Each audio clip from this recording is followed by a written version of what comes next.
الحمد لله رب العالمين، والصلاة والسلام على سيد الأنبياء وخاتم المرسلين سيدنا وحبيبنا أبي القاسم محمد. اللهم صل على محمد وعلى آله الطيبين الطاهرين المعصومين سيما بقية الله. اللهم أجل لوليك الفرج. أما بعد، قال الإمام الصادق صلوات الله عليه: اللهم صل على الأبدال والأوتاد والسياح والعباد والمخلصين والزهاد وأهل الجد والاجتهاد. صلوات پڑھیں پر محمد وآل محمد. صلی اللہ علیہ محمد. ہماری گفتگو جو ہے وہ زمانہ غیبت کے جو ناصرین ہیں، یعنی وہ لوگ جو امام زمان علیہ السلام کے اسی دور غیبت میں خدمت گزار ہیں، ان پر ظاہراً شروع ہوئی تھی، اور اس حوالے سے کچھ مطالب آپ کی خدمت میں بیان کیے، اسی کو میں انشاءاللہ آج آگے بڑھاؤں گا۔ سب سے پہلے دعا ہے کہ یہ محفل، یہ گفتگو انشاءاللہ قلب مبارک قطب عالم امکان کی خوشنودی کا باعث بنے انشاءاللہ۔ ایک عنوان جو عام طور پر مطرح ہوتا ہے ابدال کا، اس پر میں نے کچھ آرائز پیش کی تھی پہلے، اسی کو میں آگے بڑھاؤں گا۔ وہ لوگ جو زمانہ غیبت میں امام زمان علیہ السلام کے ہمراہ ہیں اور ان کی خدمت میں رہتے ہیں، انہیں عنوان دیا گیا ہے ابدال کا۔ اور یہ ابدال جو ہیں، یہ کوئی ایسی اصطلاح نہیں ہے جو صرف مکتب تشیع میں ہے، اہل سنت کے اندر بھی اسی موضوع پر کافی روایات ہیں، گفتگو ہے۔ البتہ اہل سنت جو ہے وہ اسے تصوف اور صوفیت کی طرف لے جاتے ہیں، جبکہ تشیع کے اندر ابدال جو ہیں یہ وہ لوگ ہیں جو امام زمان علیہ السلام کی خدمت میں رہتے ہیں، اور یہ 30 نفر ہیں، بعض روایات کے مطابق 40 ہیں، 70 تک بیان ہوئے ہیں، لیکن وہ جو کچھ مناسب اور معتبر محسوس ہوتا ہے وہ 30 والی روایت، جیسے کہ امام محمد باقر صلوات اللہ علیہ، اللہم صلی اللہ علیہ محمد علیہ محمد، ان سے جو فرمان نقل ہوا ہے، میں وہ فرمان آپ کی خدمت میں بیان کروں۔ فرماتے ہیں کہ لا بد لصاحب هذا الامر من عزلہ، یقیناً اسی زمانہ غیبت میں امام زمان کے لیے جو ہے وہ تنہائی ہے۔ عزلہ سے مراد یعنی عام لوگوں سے جو ہے وہ دوری، غیبت، فراق جو ہے۔ اور اس کے بعد فرماتے ہیں کہ وَلَا بُدَّ فِي عُزْلَتِهِ مِنْ قُوَّةٍ، اگرچہ وہ تنہا ہیں یعنی عام لوگوں سے دور ہیں، لیکن پروردگار کی طرف سے انہیں بالاخر قوت حاصل ہے، قدرت حاصل ہے۔ ظاہر ہے وہ ولی پروردگار ہیں اور انہوں نے بہت سارے امور جو ہیں وہ انجام دینے ہیں۔ بے شک زمانہ غیبت ہی کیوں نہ ہو، خدا کی دی ہوئی طاقتوں سے وہ بالاخر اپنے الہی فرائض میں مشغول ہیں۔ اور اس کے بعد فرمایا کہ وما بثلاثین من وحشتہ، اور 30 نفر جو ہیں وہ ان کی خدمت میں رہتے ہیں، تاکہ امام جو ہے وہ اپنے امور کو بجا لانے میں جو ہے وہ تنہائی کا شکار نہ ہو۔ اب یہ جو ابدال کے حوالے سے یہ گفتگو جو ہے یہ آپ کی خدمت میں عرض کریں، یہ اور بھی بہت ساری روایات میں ہم دیکھتے ہیں کہ نبی کریم صلی اللہ علیہ وآلہ وسلم سے، اللہم صلی علی محمد وعلی محمد، ابدال کی جو ہے وہ صفات پوچھی گئیں، اور میں چند ایک صفات جو ہماری احادیث میں آئی ہیں میں اس کی طرف اشارہ کرتا ہوں تاکہ ہمیں پتہ چلے کہ یہ کیسے لوگ ہیں۔ آیا ہم بھی زمرہ ابدال میں قرار پا سکتے ہیں؟ نہیں پا سکتے، تو ان کی کیا خصوصیات ہیں؟ چند ایک خصوصیات جو احادیث میں آئی ہیں، سب سے پہلی وہ یہ ہے کہ ابدال کے قلوب پر گفتگو ہوئی ہے اور ان کے قلوب کو حضرت ابراہیم علیہ الصلاۃ والسلام کے قلب مبارک سے جو ہے وہ تشبیہ دی گئی ہے۔ مثلا میں یہ روایت آپ کی خدمت میں بیان کروں، جناب عبادہ بن صامت جو ہیں وہ نبی کریم صلی اللہ علیہ وآلہ وسلم سے نقل کرتے ہیں، اللہم صلی علی محمد وعلی محمد، کہ پیغمبر اسلام نے فرمایا الابدال ثلاثون رجلا، کہ یہ جو ابدال ہیں یہ 30 نفر ہیں، قلوبہم علی قلب ابراہیم، ان کے جو دل ہیں وہ ابراہیم کے قلب مبارک کی طرح ہیں، یعنی اسی طرح ایمان میں، توحید میں استحکام اور استقامت جو ہے باطل اور شرک اور شیطان وسوسہ نفس اس کے مد مقابل قلب ابراہیم رکھتے ہیں۔ یعنی جس طرح حضرت ابراہیم باطل کے مد مقابل کھڑے ہوتے تھے، اسی طرح ابدال جو ہیں یہ بھی باطل کے مد مقابل کھڑے ہیں۔ اسی طرح ایک اور حدیث جو جناب ابن مسعود نے نبی کریم صلی اللہ علیہ وآلہ وسلم سے نقل کی، اللہم صلی علی محمد وعلی محمد، فرمایا یدفع اللہ بہم عن اہل الارض، ابدال جو ہیں یہ وہ لوگ ہیں کہ جن کے وجود کی برکت سے پروردگار لوگوں کی مشکلات کو دور کرتا ہے، یعنی یہ جس جگہ بھی ہوتے ہیں وہاں یہ جو ہے وہ ان کا وجود جو ہے وہ لطف و کرم ہے، اس جگہ سے مصیبتیں ختم ہوتی ہیں، لوگوں کی مشکلات دور ہوتی ہیں، بہت ہی متبرک لوگ ہیں۔ البتہ اس کا ایک معنی جو ہے وہ یہ بھی ہے کہ یہ ہمیشہ لوگوں کی خدمت میں ہوتے ہیں، لوگوں کی مشکلات کو دور کرنے میں یہ ہمیشہ کام آتے ہیں۔ اگر کوئی انسان کسی مشکل میں پھنسے اور اپنے زمانے کے ولی کو پکارے، اس وقت امام کی طرف سے یہی لوگ جاتے ہیں۔ اس لیے آپ دیکھیں بہت سارے تشرفات اور ملاقات کے اندر لازمی نہیں کہ امام زمان صلوات اللہ علیہ بنفس نفیس تشریف لائیں، بلکہ اپنی طرف سے ایک ہستی کو، ایک شخص کو بھیجتے ہیں، ایک خدمت گزار کو بھیجتے ہیں، اور یہ وہی جو ہے وہ ابدال ہیں کہ بالاخر ایک اہم ترین فریضہ جو ہے حجت الہی کا لوگوں کی مشکلات کو دور کرنا ہے۔ اس لیے تو حکم ہے کہ اپنے امور میں اپنے امام سے توسل کریں، انہیں پکاریں، یا صاحب زمان ادرکنی، یا غیاث المستغیثین، یہ جو متبرک جملات جو ہیں وہ کہتے ہیں، ان کا ہدف یہی ہے کہ مشکلات کے اندر ولی پروردگار جو ہے وہ بالاخر ولی ہونے کا مطلب ہی یہی ہے کہ وہ لوگوں کی مشکلات کو دور کرے۔ جیسے امام فرماتے ہیں کہ انی امان لأہل الارض، میں جائے امن ہوں اہل ارض کے لیے، ان کی مصیبتوں اور مشکلوں میں ہوں وسیلہ امنیت، وسیلہ آسائش۔ امام زمان ہوتے ہیں تو اب ظاہر ہے امام کا ایک سسٹم ہے، ایک نظام ہے، اس میں بہت سارے لوگ اسی امن و امان کو فراہم کرنے میں، مشکلات کو دور کرنے میں مولا کے ساتھ جو ہے وہ شریک ہیں، اور ان میں ایک گروہ جو ہے وہ ابدال کا گروہ ہے۔ اسی طرح ان کی ایک اور صفت جو احادیث میں بیان ہوئی، معصوم فرماتے ہیں کہ الرضا بالقضاء، یہ جو لوگ ہیں یہ اللہ تعالیٰ کی طرف سے جو کچھ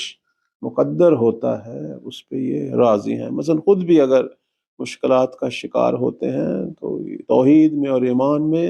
جو ہے یہ اس مقام پر ہیں کہ بالاخر راضی ہیں جو کچھ قضا، جو کچھ مقدر ہو چکا ہے۔ وَالصَّبْرُ عَنْ مَحَارِمِ اللَّهِ، جس چیز کو اللہ نے حرام کیا اس کے مد مقابل جو ہے یہ صابر ہیں، یعنی برداشت کرتے ہیں ہر قسم کی زحمت کو، لیکن اپنے آپ کو حرام میں مبتلا نہیں ہونے دیتے۔ استادگی، مقاومت، استقامت جو ہے وہ گناہ کے مد مقابل۔ والغضب فی ذات اللہ، ان کا غصہ جو ہے اگر کسی پر ہوتا ہے تو وہ ذاتی نہیں ہوتا، بلکہ اپنا جو غصہ ہے وہ بھی خدا کے لیے ہوتا ہے۔ اور اسی طرح آپ کی خدمت میں عرض کریں، ایک اہم ترین صفت جو ہے ان کی بیان ہوئی، نبی کریم صلی اللہ علیہ وآلہ وسلم فرماتے ہیں، اللہم صلی علی محمد وعلی محمد، کہ یعفون عمن ظلمہم، جو شخص ان کے حق میں ظلم کرے یہ اسے بخش دیتے ہیں، چونکہ ان کا غصہ جو ہے وہ ذاتی نہیں ہے، بخش دیتے ہیں۔ وَيُحْسِنُونَ إِلَى مَنْ أَسَاءَ إِلَيْهِمْ، جو ان کے ساتھ برائی کرے یہ اس کے ساتھ نیکی کرتے ہیں۔ وَيَتَوَاسُونَ فِي مَا آتَاهُمُ اللَّهُ عَزَّ وَجَلَّ، اور اللہ نے جو کچھ ان کو عطا کیا، جو نعمات، جو رزق، اس میں یہ ایثار کا مظاہرہ کرتے ہیں، اپنی رزق و نعمات کو دوسروں کے ساتھ تقسیم کرتے ہیں۔ اب دیکھیں نا، یہ صفات ہیں ابدال کی، یعنی اس سے ہمیں پتہ چل رہا ہے کہ اگر کسی نے اس وادی میں قدم رکھنا ہے تو اس کا طریقہ کار جو ہے وہ یہ ہے، یہ صفات جو ہیں اپنے اندر پیدا کرنی ہوں گی۔ ایک اور بہت ہی واضح جو روایت ہے، بلکہ حدیث ہے، جناب ابن مسعود نے نبی اسلام سے نقل کی، فرماتے ہیں، پیغمبر اسلام فرماتے ہیں کہ قال رسول اللہ صلی اللہ علیہ وآلہ انہم لم یدرکوها بالصلاۃ ولا بالصوم ولا صدقہ۔ ابدال جو ہیں، اگر آپ نے ان کو پہچاننا ہے تو نماز سے نہیں پہچانیں گے، ان کو روزے سے نہیں پہچانیں گے، حتیٰ ان کو خیرات اور صدقہ سے آپ، یہ تو بہت سارے لوگ کر رہے ہیں، یہ تو گناہگار لوگ بھی یہ کام کرتے ہیں۔ قالوا یا رسول اللہ فیما ادرکوها، پوچھنے والے نے پوچھا تو اے نبی خدا، پھر ہم ابدال کو کیسے پہچانے، کیسے وہ درک ہوں گے؟ قال بالسخاء والنصیحہ للمسلمین، وہ اہل سخاوت ہیں، یہ نہیں کہ کبھی کبھی کوئی صدقہ خیرات، نہیں، وہ دائماً جو ہے وہ سخاوت میں ہے، اور نصیحہ للمسلمین، لوگوں کے خیر خواہ ہیں، لوگوں کے امور میں ان کی رہنمائی کرنے والے ہیں۔ عرض خدمت یہ ہے کہ بلاخر یہ گروہ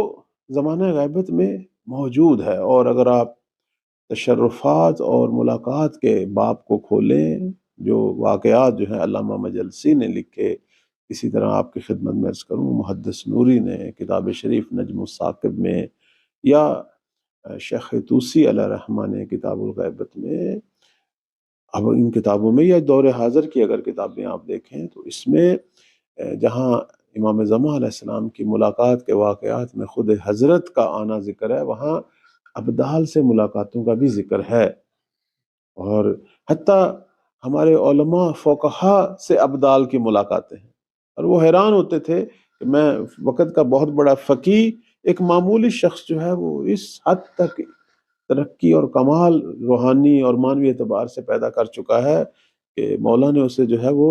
ابدال میں سے قرار دیا ہوا ہے۔ یعنی لازمی نہیں ہے کہ جس نے جزو ابدال ہونا ہے وہ حتماً فقیہ ہو، اس کی اپنی خاص خصوصیات ہیں، جیسے ابھی آپ کی خدمت میں عرض کیا۔ دور حاضر میں اس کی ایک بہترین مثال جو ہے، البتہ یہ کافی بزرگان کے ذریعے ثابت ہوئی ہے، وہ جو ہے وہ جناب جعفر مجتہدی تھے، جن کی قبر مبارک جو ہے مشہد میں ہے، اور ان کے حوالے سے بہت سارے واقعات ہیں، لیکن میں ایک موضوع جو آپ کی خدمت میں، تاکہ بالاخر یہ واقعات جو ہیں بس اوقات جو ہے یہ موجب ہوتے ہیں انسان کی روحی اور معنوی آسائش کے حوالے سے، ایک ابدال میں سے ایک ہستی کا تھوڑا سا میں ذکر کرنا چاہتا ہوں۔ صلوات پڑھیں بر محمد و آل محمد۔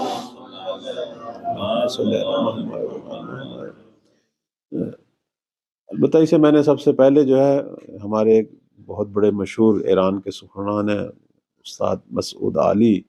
حفظہ اللہ، ان کی زبان سے سنا، اور پھر اس پر تھوڑی سی سرچ کی تو دیکھا کافی سارا مواد جو ہے انٹرنیٹ پر موجود ہے اس موضوع پر۔ اصفہان کے اندر ایک شخصیت گزری ہے، جناب حجت الاسلام جو ہیں، وہ ہیں تو فقیہ تھے آیت اللہ، لیکن ایران کے اندر کہتے ہیں سب سے پہلی ہستی جسے حجت الاسلام کا لقب ملا، سب سے پہلے فقیہ، یعنی ایک زمانے میں فقہا کو حجت الاسلام کہتے تھے، وہ مرحوم جو ہیں علامہ سید محمد باقر شفتی رشتی جو ہیں وہ رحمت اللہ علیہ، جن کی قبر مبارک جو ہے اصفہان شہر کے اندر ایک مسجد ہے، مسجد سید، مشہور مسجد ہے مسجد سید، اس کے ساتھ ایک چھوٹا سا مقبرہ ہے، اور وہاں یہ بانی مسجد بھی یہی تھے، اور بہت بڑی شخصیت تھی زمانہ قاجار میں جو ہے علامہ سید محمد باقر شفتی جو ہے رشتی، اور بہت بڑی شخصیت۔ البتہ میں ان کی زندگی کے کافی واقعات پڑھے ہیں۔ شروع میں تو یہ جیسے عام طالب علم یا علماء ہوتے ہیں، جیسے آپ یعنی کوئی زیادہ شناختہ شدہ نہیں تھے، گمنام تھے، اور مالی حوالے سے بھی بہت سارے مسائل کا شکار تھے، جیسے کہ ناداری اور غربت ہوتی ہے صنف روحانیت میں۔ پھر ایک آزمائش ان کی ہوئی، اور یہ اللہ تعالیٰ جو ہے کبھی کبھی انسانوں کے لیے بالآخر ان کو جب ارتقا دیتا ہے تو تھوڑی سی آزمائش میں ڈالتا ہے، اس آزمائش میں اگر کوئی پورا اتر آئے پھر خدا جو ہے اس کے لیے خیر و برکت کے دروازے کھولتا ہے۔ یہ ہر آدمی کی زندگی میں بالآخر یہ سنت الہی ہے۔ کہتے ہیں ان کی بھی ایک آزمائش ہوئی اور اس میں الحمدللہ اس سید نے جو ہے وہ مکمل طور پر جو ہے وہ استقامت کا ثبوت دیا، تو پھر اللہ نے ان پر مال کے دروازے کھول دیے، اتنا مال ان کے پاس، یعنی وہی فقیر، وہی روحانی جو ہمیشہ فقر میں تھے، غربت میں تھے، اب اتنے مالدار تھے، لیکن اور ان کے ذریعے اتنے لوگوں کو پیسہ ملتا تھا۔ کہتے ہیں یہ جمعے والے دن جو ہے وہ اسی مسجد میں بیٹھتے تھے اور پورے اصفہان کے جو فقراء مساکین آتے تھے اور پھر مشت مشت مال جو ہے، یہ نہیں دیکھتے تھے میں کتنا دے رہا ہوں، لوگوں کو جو ہے وہ دیتے تھے۔ اور اس کے علاوہ ان کا جو ہے وہ اتنا بڑا مقام کہ سلطنت قاجاریہ جو ہے وہ ان سے جو ہے وہ خوفزدہ تھی، بہت زیادہ احترام کرتی تھی، حتیٰ یہاں تک نقل ہوتا ہے کہ شہر اصفہان میں حدود شرعی کو اجرا کرتے تھے۔ مثلا یہ جو مجرم یا دوسرے ان کے پاس آتے تھے، گورنمنٹ کے پاس نہیں آتے تھے، بہت رعب اور دبدبہ تھا ان کا۔ اور جناب حجت الاسلام جو ہے نام سے جو ہے وہ معروف تھے۔ ان کے حوالے سے بس ایک اشارہ ہی کروں گا کہ ایک دفعہ حج کے لیے تشریف لے گئے، اور اس زمانے میں جیسا کہ رسم تھی، لوگ ایران سے پہلے جو ہے وہ عراق جاتے تھے اور عراق سے جو ہے پھر وہ آگے مکہ اور مدینہ کی طرف جاتے تھے، تو یہ قافلے کے ساتھ چلے اور پہنچے عراق۔ اب درمیان سفر جو ہے آپ کی خدمت میں عرض کریں، لوگوں نے اپنے اموال ان کو دے دیے کہ آگا آپ چونکہ بزرگ ہیں اور آپ کے پاس ظاہر ہے مضبوط سسٹم ہوگا ان چیزوں کی حفاظت کا، تو عام لوگوں نے اپنے پاس جو پیسہ وغیرہ تھا وہ، اور ان کے پاس کہتے ہیں ایک لوہے کا بڑا مضبوط سا صندوق تھا مخصوص تالے والا، اور اس میں انہوں نے لوگوں کے اور اپنے اموال رکھے تھے، یعنی پورے کاروان کا گویا خرچہ جو تھا وہ ان کے پاس تھا۔ اب جب یہ نجف پہنچے اور کچھ دن نجف رہے تو مسجد سہلہ سے جو ہے وہ اپنے اعمال اور زیارت کے بعد جب واپس آتے ہیں اپنے اس گھر میں، تو دیکھتے ہیں وہ صندوق کھلا ہوا ہے اور تالا ٹوٹا ہوا ہے، اور اس کے اندر وہ اموال جو ہیں وہ غائب ہو چکی ہے۔ اب یہاں سے جو ہے اصل وہ جو میں ابدال کی جو بات کرنا چاہتا ہوں وہ یہاں سے شروع ہو رہی ہے۔ یہ فوراً دوڑتے ہیں دوبارہ مسجد سہلہ اور وہاں آ کے جو ہے امام زمان سے توسل کرتے ہیں۔ بالآخر کارواں کے ساری ذمہ داری ان پر تھی، وہاں انہوں نے کوئی بڑے خاص انداز سے توسل کیا، مولا کو پکارا کہ کہتے ہیں کہ خود اب یہاں سے راوی جو ہیں وہ سید موسیٰ جو ہیں کاظم سید محمد باقر شفتی جو ہیں وہ خود اب یہاں سے داستان کے راوی ہیں، میں آگے یعنی ان کی زبان مبارک سے کہتے ہیں میں نے ایک جوان کو دیکھا جو مسجد سہلہ سے بڑے وقار اور اطمینان سے، بڑے خوبصورت جوان آ رہے ہیں، اور انہوں نے آ کے بڑے بے تکلف انداز سے کہا سید کیا ہوا، کیوں اتنے پریشان ہو؟ یعنی اب ظاہر ہے یہ تو فقیہ ہیں، مجتہد ہیں، ایک آدمی سفید ریش بزرگ، ایک جوان آ کے بڑے بے تکلف، تو اب یہ یہاں سے متوجہ ہوئے کہ یہ صاحب الامر صلوات اللہ علیہ، اللہم صلی علی محمد وعلی محمد۔ تو کہ بالاخر امام سے جن لوگوں کی بھی ملاقاتیں ہوئی ہیں سب نے یہی ذکر کیا، انہوں نے مولا کو ہمیشہ ایک نوجوان جوان کی شکل میں، علامہ علی کی ملاقاتیں پڑھیں، علامہ مجلسی کی پڑھیں، اور بھی بزرگان سید مہدی بحر العلوم کی، سید ابن طاؤس کی، اور یہ پوچھا گیا تھا امام حسن مجتبیٰ صلوات اللہ علیہ سے کہ مہدی جب ظہور کریں گے تو وہ اپنے قیافہ اور شکل و صورت میں کیسے ہوں گے؟ فرمایا 40 سال سے کم عمر جوان کی شکل میں ظہور کریں گے۔ تو انہوں نے تعجب کا اظہار کیا، کیسے ہو سکتا ہے کہ ایک شخص جس کی اتنی طولانی عمر ہو اور اللہ اسے جوان رکھے؟ انہوں نے فرمایا وہی، اب دیکھنا یہ تعبیر ہے، فرمایا وہی خدا جو ابراہیم کے لیے آگ کو گلزار کر سکتا ہے، جو موسیٰ کے لیے دریا میں پانی کے رستے بنا سکتا ہے، جو حضرت صالح کے لیے اس کوہ سے پہاڑ سے ناکہ نکال سکتا ہے، جو نوح کو اتنی طولانی عمر دے سکتا ہے، تو جو مردوں کو زندہ کر سکتا ہے وہ مہدی کو بھی جوان رکھ سکتا ہے۔ تو سید کہتے ہیں کہ اس جوان نے مجھے کہا نا کہ سید کیا ہو گیا، کیوں اتنے پریشان ہو؟ اب یہ فوراً متوجہ ہو گئے. اب ظاہر ہے کہتے ہیں کہ میں نے جب ان کو دیکھا اور انہوں نے جب یہ جملہ کہا تو میرے اندر کا سارا اضطراب اور غم جو ہے وہ دور ہو گیا، میں حالت اطمینان میں آ گیا. اب دیکھیں نا، یہ ایک امام کے نزدیک آنے سے جو برکات انسان پہ ہوتی. تو کہا مولا آپ تو جانتے ہیں کہ کیا ہوا، آپ کو بتانے کی ضرورت ہی نہیں ہے.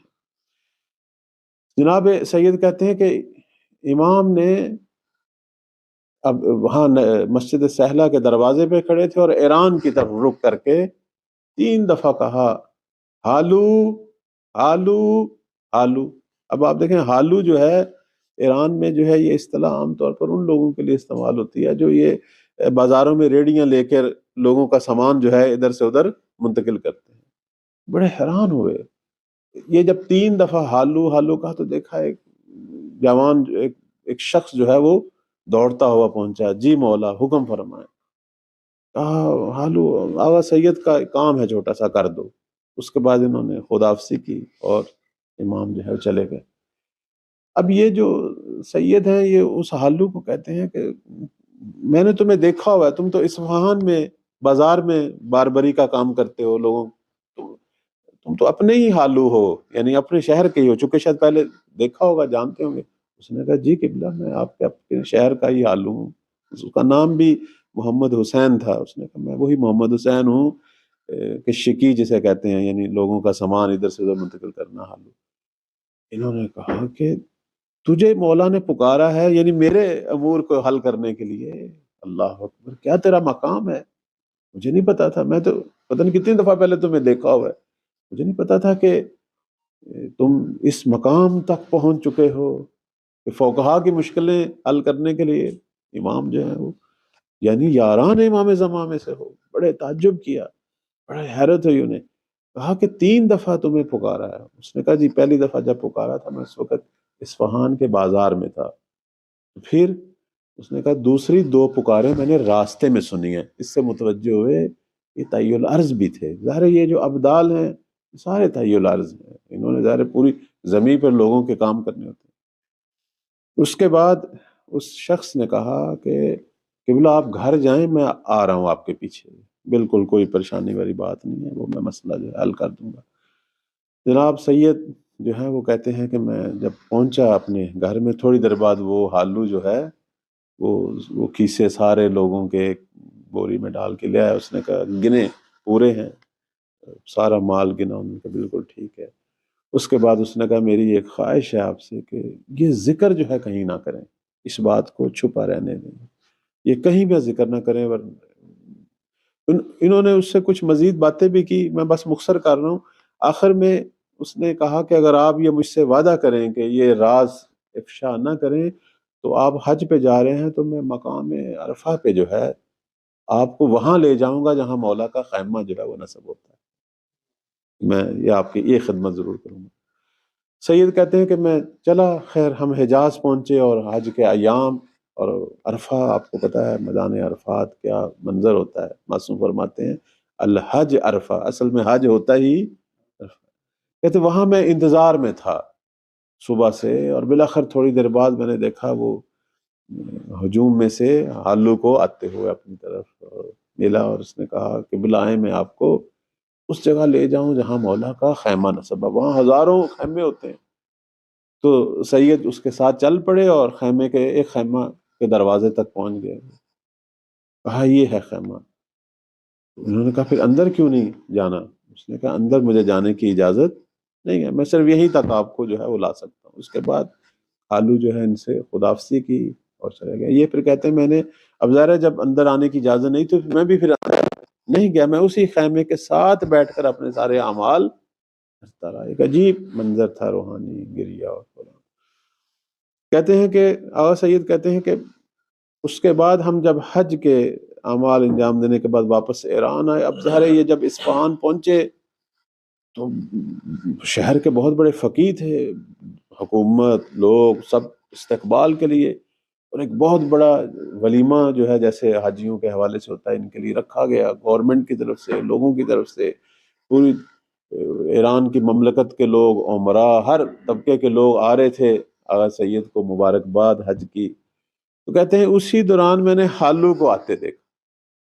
تو سید جو ہے وہ فوراً اٹھ کے کھڑے ہو کر اس کے کہ بھئی اس کا مقام تو مجھ سے بھی بڑا ہے، اٹھنے لگے تو وہ فوراً پہنچ کے اس نے آقا کو بٹھا دیا اور ان کے کان میں کہا کہ بلا میرا راز افشا نہیں کرنا آپ بالکل اسی طرح رفتار کریں جس طرح پہلے تھے۔ اور آقا سید کہتے ہیں کہ بلاخر اس کے بعد ہماری دوستی ہو گئی اور میں بہت زیادہ اس کا احترام کرتا تھا، چونکہ میں جانتا تھا یہ کون ہے، یہ وہ چیزیں جن تک ہم نہیں پہنچے ہوئے اور یہ پہنچے۔ کہتے ہیں ایک دن کچھ عرصے کے بعد وہ حالو آیا میرے پاس، اس نے کہا کہ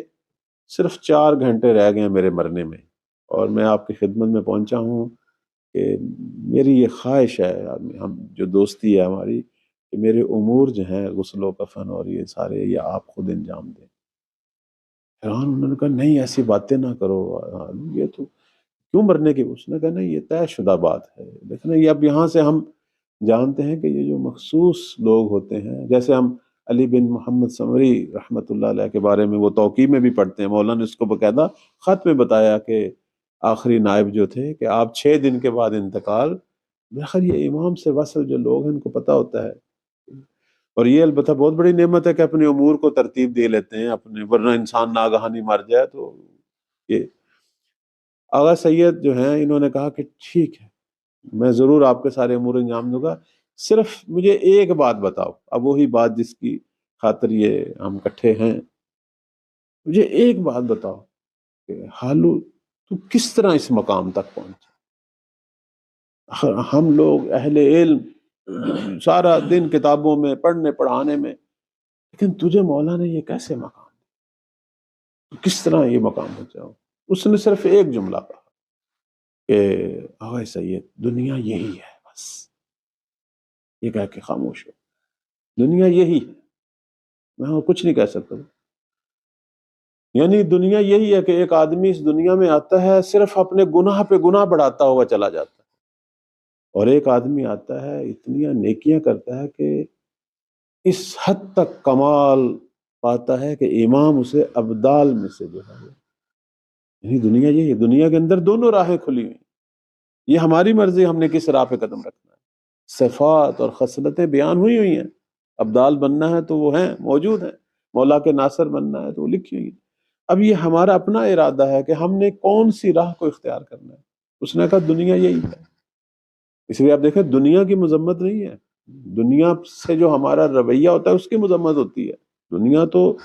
جو ہے وہ منبع خیرات بھی ہے، جنہوں نے بہشت میں جانا ہے وہ اسی دنیا سے جانا ہے، جنہوں نے کمال پانا ہے اسی دنیا سے پانا ہے۔ اس نے کہا دنیا یہی ہے، ہماری مرضی ہے کہ گناہ کرتے کرتے دشمن امام دشمن حق بن جائیں، یا اپنے آپ کو سنواریں، اپنی تربیت کریں، اپنی ایک راہ معین کریں اور اس طرح ترقی اور کمال پائیں کہ امام جو ہیں اسے ابدال میں سے جو ہے وہ قرار دیں، اور ابدال یعنی بدل کی جمع ہے، اور اس کی تعریف جو ہے علامہ طرحی مجموع البحران میں اتنی خوبصورت تعریف ہے، فرماتے ہیں کہ یہ وہ لوگ ہیں جن میں سے اگر کوئی ایک شخص مر جائے پھر دوسرا شخص اس کی جگہ لے لیتا ہے، اور ابدال کون ہے کہ زمین کبھی بھی ابدال سے خالی نہیں ہوتی، ہمیشہ یہ لوگ یہ خدا کے خاص صالحین، بلکہ اس نے تعریف میں صالحین پہلے لایا کہ ابدال صالحین ہیں، اور یہ اس مقام تک پہنچے ہوتے ہیں کہ اللہ پسند نہیں کرتا زمین ان سے خالی رہے، اور ان میں سے جب کوئی ایک مرتا ہے تو اس کی جگہ دوسرا جو ہے وہ لے لیتا ہے۔ پروردگار ہم سب کو توفیق دے کہ ہم جی مولا کے خدمت گزاروں میں سے قرار پائیں۔ پروردگارہ یہ محفل، نورانی محفل، یہ دعائے ندبہ، یہ چند جملے جو قلب مبارک امام زمان کی خوشنودی اور تیری رضایت کے لیے کہے گئے، خدائے نے اپنی بارگاہ میں قبول و منظور فرمائے۔